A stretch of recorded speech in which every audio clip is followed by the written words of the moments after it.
Hey y'all, it's Nancy the Handy Scandy. Welcome back for another crafty venture. And today I bring you a few projects made with new designs from Sweet Miss Daisy for October. And I'm also going to be using count them, three new background stamps. Hey y'all, welcome back. Come on in, get comfy. Let's talk a little bit. I have some fun projects to share with you today from Sweet Miss Daisy Designs' latest release. I have not had the opportunity to share everything, so I'm just going to jump right in. But in case you don't know, Sweet Miss Daisy Designs is owned by the amazing Anna White. She's an amazing artist. She's an amazing illustrator. She's an amazing person, and I am honored to be on her design team, and I'm having so much fun. She just had a new release the first Saturday in October, and I'm going to pull out some of those products. So this is her new background stamp. It's called Sunflower Tiles. It's absolutely beautiful. This is another of the background stamps called Sketchy Plaid, and then this one is called Wood Grain. All three of these are new this month. I love them all. I can't pick a favorite. They are just beautiful and stunning. This Sunflower Field paper pack is 6x6. 6x6 is absolutely beautiful as well. And you can see that the images are true size, right? And that's something that I love about Anna's products, is that she does have the true size on the cover as much as she's able, but especially with the paper pads, because I get why other companies make the images on the cover sheet smaller so you can fit more on, but also it can be a bit deceiving when what you see here doesn't correlate with what you see here. So I love that these are all true to life. So in addition to these, I am sharing some projects that I've made with the Rooster and Sunflowers stamp set.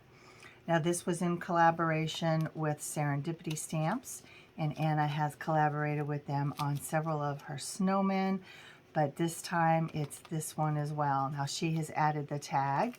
She's added these different numbers and the splatter and the sunflower kind of a border there, and then the words create, courage, breathe, and be still. And all of these fit in this little tag stamp, and the tag stamp is adorable and so useful. And so my paper ripped. I've got to put it in another package, but I've lost them. I had 5 or 6 of them stamped and fussy cut out, and they're somewhere.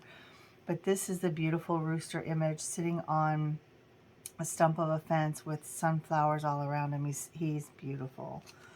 And then I also used this die set from Impression Obsession. This is the stitched tag, and it does come with the reinforcer. Again, from Impression Obsession, and we know that they are no longer in business. But I also used, in this package I have 2 different die sets. I have the eyelet primitive hearts, and I use the largest one.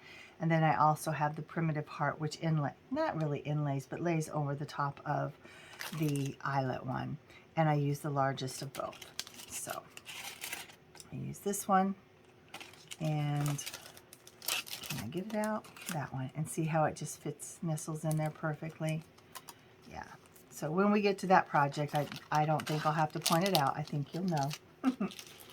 And then I also used these stitched rectangle dies from my stash, as well as some circle stitched dies from my stash. So let me go ahead and set these aside.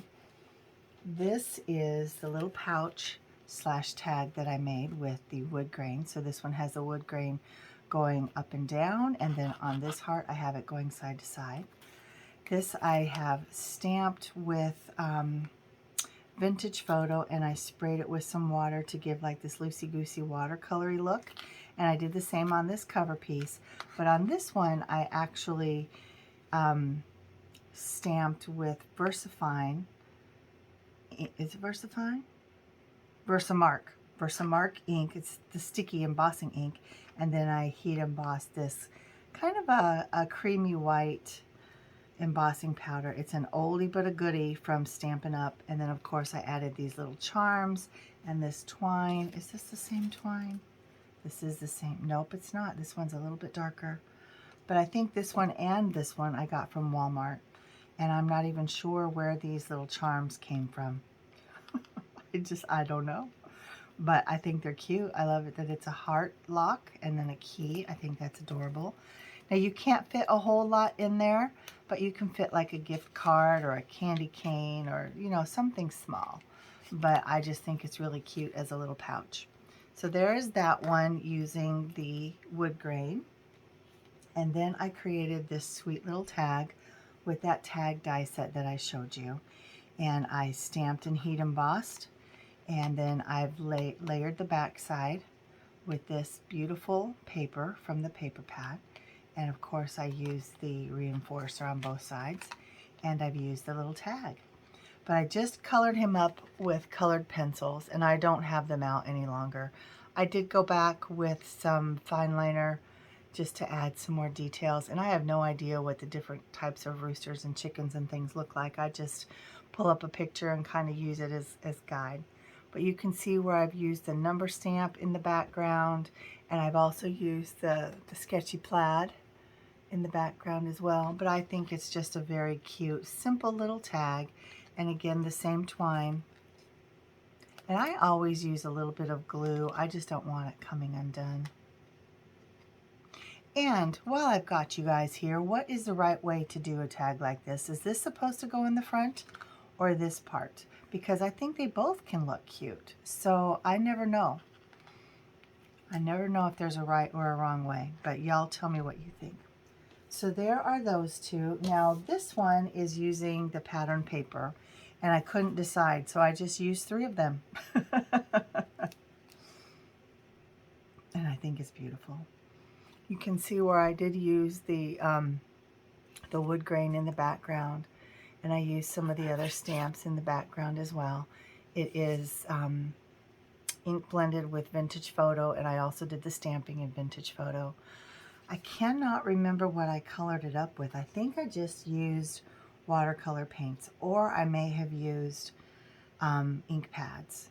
And you know how you smush them off and then you add water to them, and then they basically become watercolor. I think that's what I did.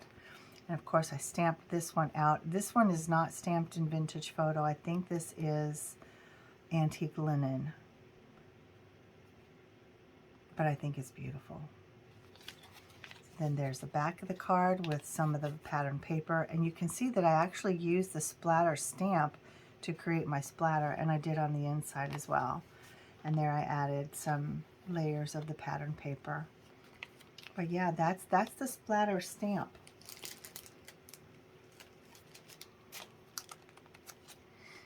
And I thought that was really fun to use. And it's obvious once you see it, right? Like look at this, look at where the splatters go. You can see. But it looks like it's actual splatter, and I love that. That's designed so well. And then I have this card that was stamped and heat embossed in clear on craft cardstock, and then I just did simple ink blending across the back, and I love it. I didn't want to cover up that ink blending or the stamp, the background stamp. That's the sunflower tile background stamp. And then of course I've got another one of the tags stamped in the same red. I think this was fired brick, but it reads a little more pink on here. I don't know how it reads for you. But then I just used my watercolor palette to color up the chicken. Have no idea which watercolors I used, but you can see where I used the splat stamp again. Colored up the fence and the sunflowers. And then I just used some markers to create some grass there. And then on the inside, I've got another panel stamped in Vintage Photo on white, and then I ink blended and then die cut it out. And that's easy enough to write over. The stamping is light enough, you can easily write over that. And then I tore this piece. This was part of this, but I thought that was fun and interesting. And then the little tag on the back, and handmade by. I haven't signed it, obviously, and nor did I sign that one. But I love them. And every time I think one is my favorite, then I look at the others again, and then I don't know.